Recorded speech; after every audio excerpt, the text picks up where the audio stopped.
আসসালামু আলাইকুম, সবাই কেমন আছেন? আশা করি ভালো আছেন।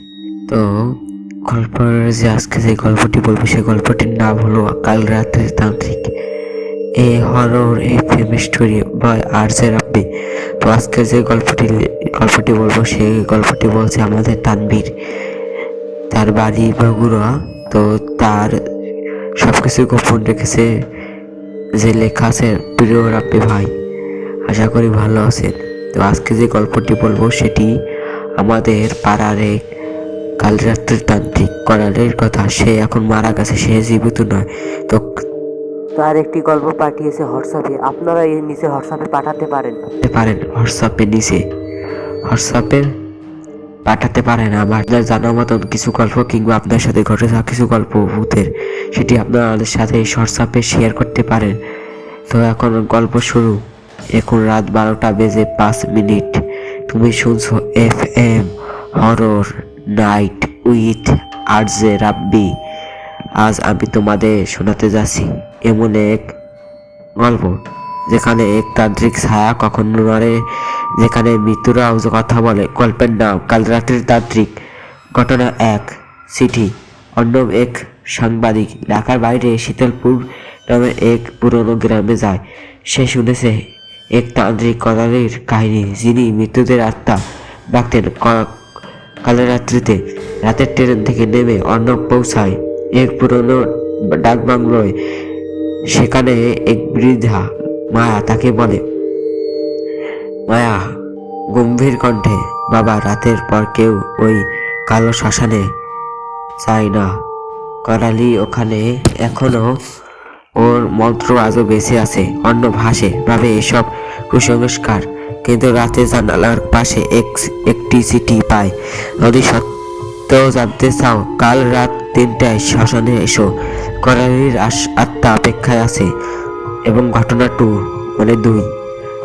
ঘটনা 2তে আমরা অনেক কিছুই জানবো। আপনারা আমার সাথে থাকুন এবং আর.জে. রাব্বি FM রেডিও হরর এটাকে আপনারা গল্প পাঠাতে বলবেন না। তো এখন আমি ঘটনা 2 বলতে চাচ্ছি। এখন আপনার ঘটনা 2 শুনবেন। আশা করি আপনাদের গল্পটি অনেক সুন্দর লাগবে এবং নিয়মিত আমার সঙ্গে যদি থাকেন তাহলে আপনারা নিয়মিত গল্প শুনতে পারবেন। আর.জে. রাব্বি FM রেডিও হরর .com। তো নিচে হোয়াটসঅ্যাপ লিঙ্ক আছে, হোয়াটসঅ্যাপ নাম্বার দেওয়া আছে। সেই নাম্বারে আপনারা মেসেজ পাঠাতে পারেন কিংবা গল্প আপনার সঙ্গে ঘটে যাওয়া কিংবা আপনার কোনো জানা গল্প। তো ঘটনা 2। কাল রাত্রির রাত 3টা। অর্ণব ও রিমি হাতে টর্চ নিয়ে শ্মশানের দিকে যায়। মন্ত্র উচ্চারণের আওয়াজ। হোম ট্রিং কালিমা ছিন্নমস্তা দেবী, জাগো জাগো। হঠাৎ দেখা যায় আগুনের আলোর মধ্যে এক ছায়া দাঁড়িয়ে, মুখ ঢাকা, চোখ জ্বলছে আগুনের মতো। ওই তান্ত্রিক করালি, যে বলে, করালি তুমি এসেছো আমার মন্ত্র ভাঙতে, তোমার আত্মা আমি নেব আজ। রিমি ভয়ে অর্ণবের হাত চেপে ধরে। টর্চ নিভে যায়, চারপাশে কুয়াশা। হঠাৎ রিমি অদৃশ্য। এবং ঘটনা 3। অভিশাপ। অর্ণব বুঝতে পারে রিমি এখন কলারির কবলে। সে যায় বৃদ্ধা মায়ার কাছে সাহায্য চাইতে। বৃদ্ধা বলে ওর আত্মা ফিরবে না যদি না কলারির কপালের রক্ত ধরা যায় এক ফোঁটা। কাল রাতের আগেই অর্ণব এখন নিজের প্রাণ বাজি রেখে তান্ত্রিকের কুটিরে যায়। সেখানে অগ্নিকুণ্ডের সামনে করালি দাঁড়িয়ে হাসছে। করালি বলল, মানুষ, তুই দেরি করেছিস, তোর প্রিয়ার আত্মা এখন আমার কণ্ঠে। অর্ণব দৌড়ে আগুনে ঝাঁপ দেয় আর ভেতরে অন্ধকারে এক চিৎকারের সব স্তব। ঘটনা পুলিশ আসে। সকালে তারা শুধু ছাই পায় আর এক কালো তান্ত্রিকের মূর্তি, যার চোখ থেকে রক্ত গড়িয়ে পড়ছে। মায়া বলে, অর্ণব বেঁচে নেই।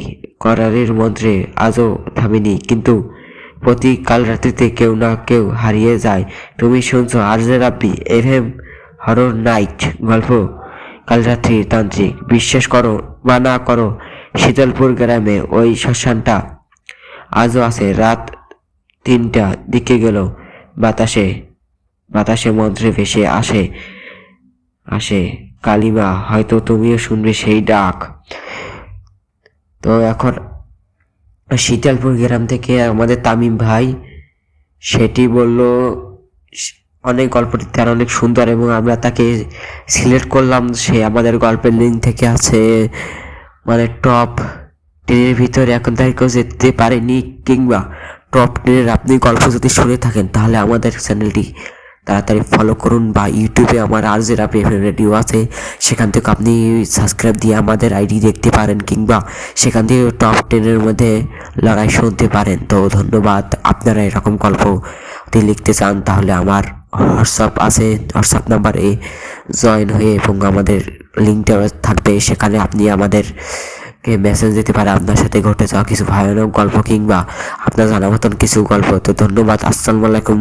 আমি RJ Rabbi FM radio horror with night আবার পরের রাত্রে শোনাবো একটি ভয়ানক ধামাকার গল্প।